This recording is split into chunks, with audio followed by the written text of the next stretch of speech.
Muy buenas tardes, estamos en el corazón de la fama de Nuevo León, una antigua congregación, la cuna de la industrialización en el estado de Nuevo León. No podemos decir que sea la primera porque se adelantó una en Parras de la Fuente en 1836, pero sí podemos dejar establecido que tiene una peculiaridad sobre todas. Fue la primera sociedad anónima en la que intervienen accionistas, en la que cada uno aportó cierta cantidad de recursos y en los que encontramos una pléyade de personajes enlazados en la política, algunos extranjeros, otros comerciantes y demás. Y que incluso, fíjense qué curioso, ahorita estoy diciendo estas palabras, puedo decirles el día 2 de marzo del 18, y el 2 de marzo de 1854 se congregaron ante el notario público Bartolomé Pacheco para estos 10-12 inversionistas para abrir la fábrica de hilados y tejidos La Fama de Nuevo León, sociedad anónima, y que abre sus puertas 2 años después, en 1856, a la que acudió Santiago Vidaurri, el señor obispo Francisco de Paula Berea González, que seguramente, si me están escuchando los de La Fama y se preguntan por qué hay una calle llamada San Francisco y un templo llamado San Francisco, es por el señor obispo.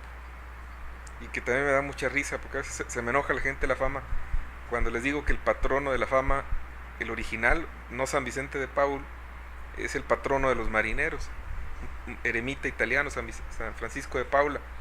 Pero en La Fama no hay agua, ¿no? Pero la hubo con las acequias y el río Santa Catarina.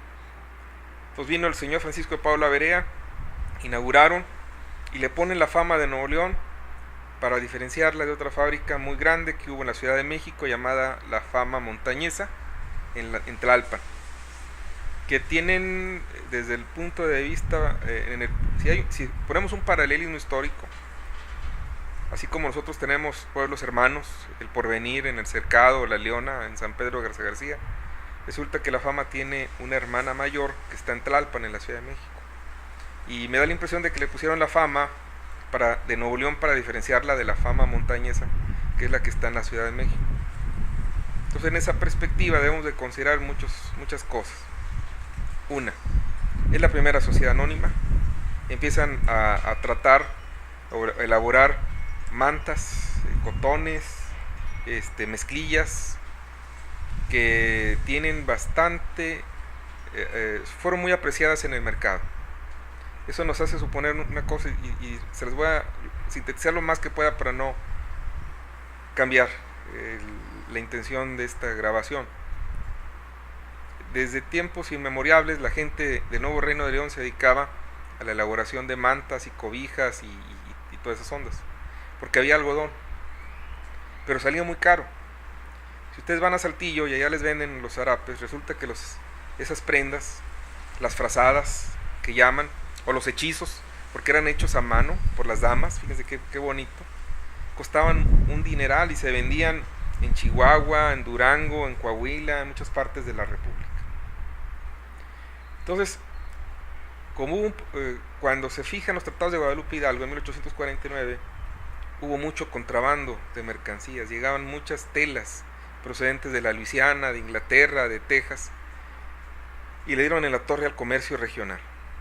Dicen que llegaban las carretas cargadas de mercancías a Marín, y decía que podían encontrar más cosas en Marín que en Monterrey, y por eso le decían Marín, Texas. Qué curioso, ¿verdad? Por el pueblo. Entonces, para evitar ese tipo de ondas hubo una opción: dedicarse al flete de mercancías o elaborarlas. Le hicieron las dos. La del flete de mercancías fue desapareciendo gradualmente, excepto en algunos municipios que todavía se dedican. Santa Catarina en el siglo XIX se dedicó mucho al flete de mercancías, por todos lados. Esa actividad se perdió. Pero sí la producción de mantas, y que también tiene que ver con otra.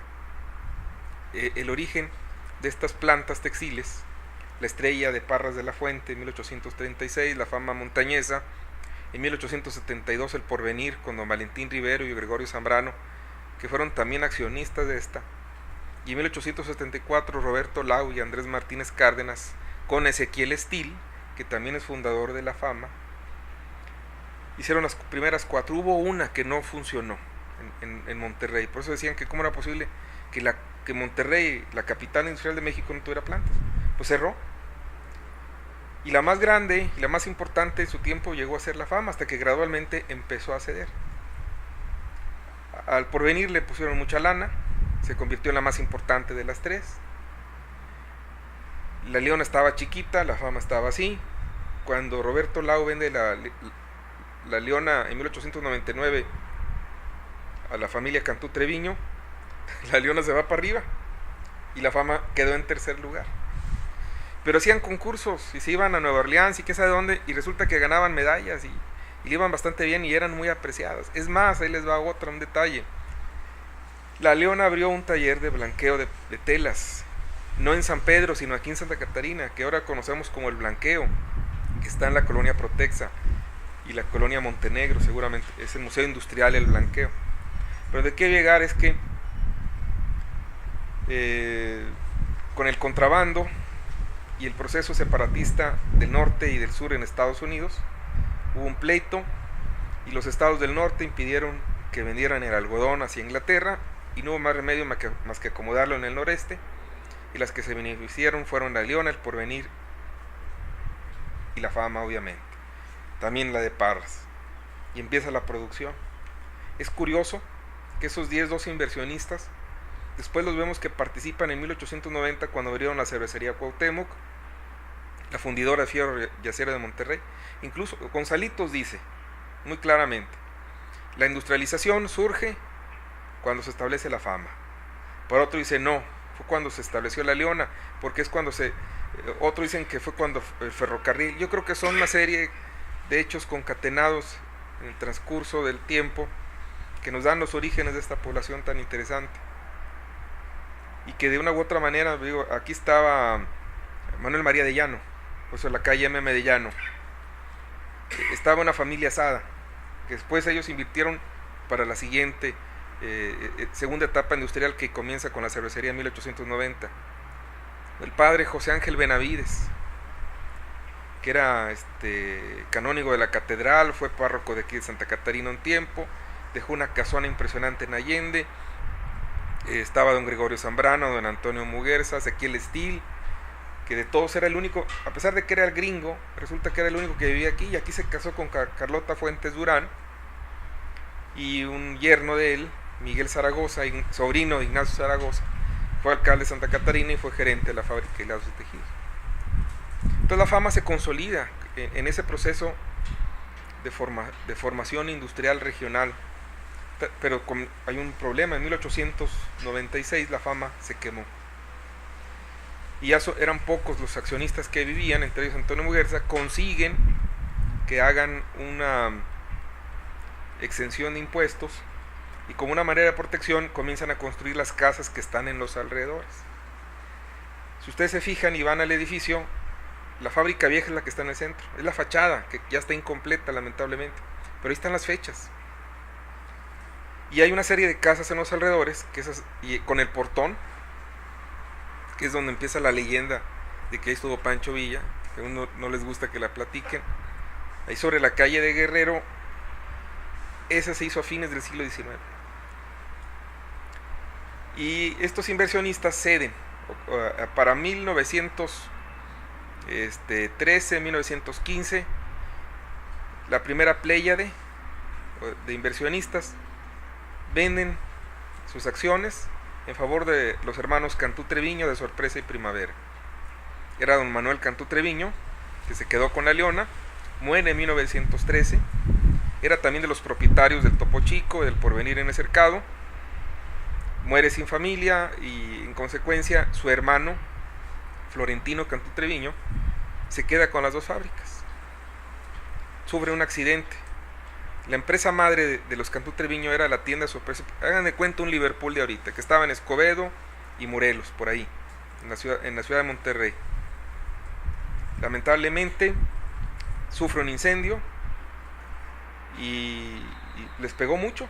No obstante, consolidan tanto la Fama como la Leona como dos empresas, y es cuando, a mi juicio, se consolida esa hermandad de pueblitos, porque eran los mismos. Muchas referencias.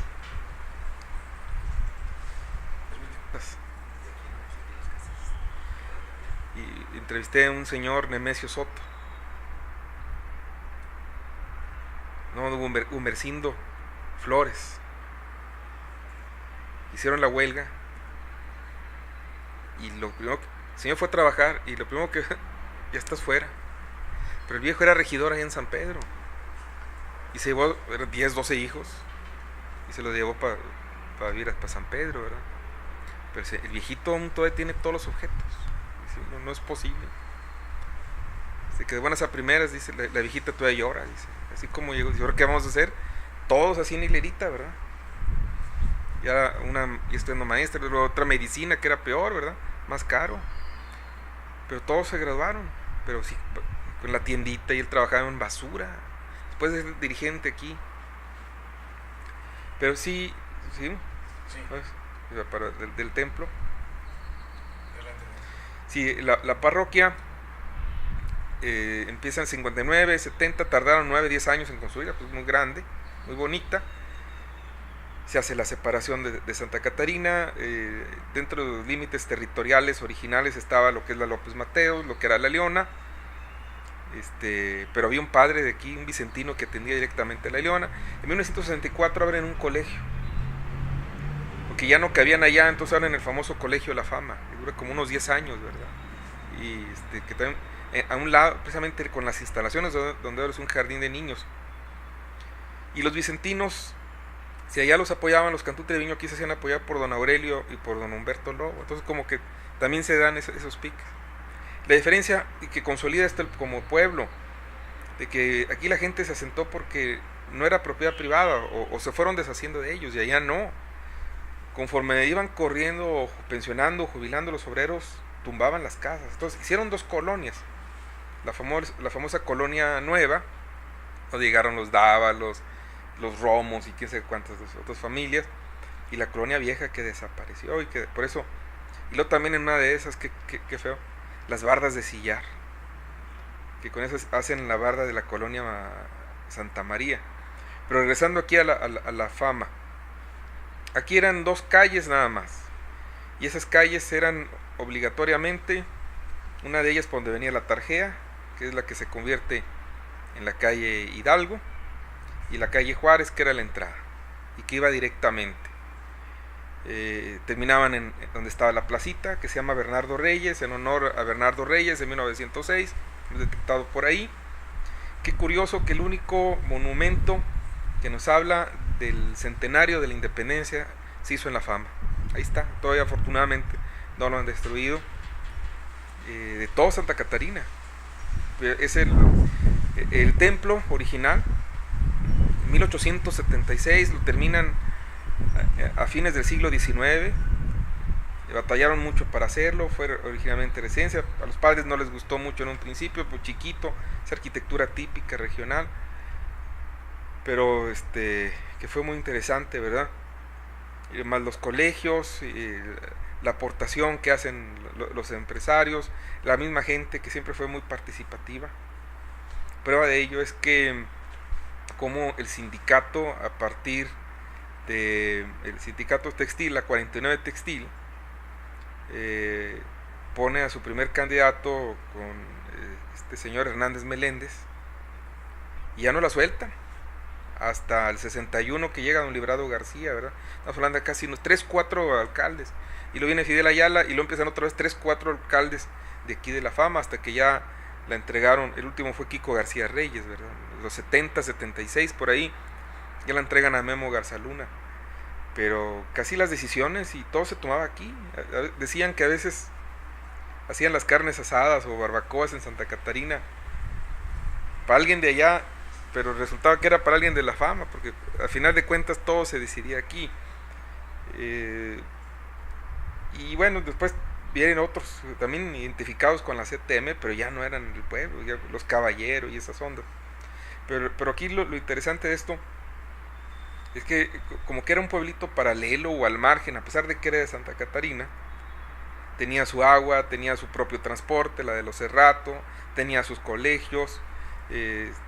Aquí la gente se dedicaba mucho a la industria, más cerquita a Monterrey, la estación de ferrocarril, y la gente de Santa Catarina como que se quedó agazapada, así como de pueblo, ¿verdad? Hasta que ya los obligan a venirse a trabajar a las empresas, y es más o menos cuando empiezan a fusionarse. y a terminarlas, esas vocaciones agrícolas que nosotros vemos. Pero es mucho, es cómo sintetizar 150, 160 años de historia. Creo que hay mucho por hacer, mucho por escribirse. Es un buen diccionario biográfico, con personajes ilustres, con exalcaldes, con profesionistas. Todos los episodios que ocurrieron en el siglo XIX, que estuvieron aquí expuestos.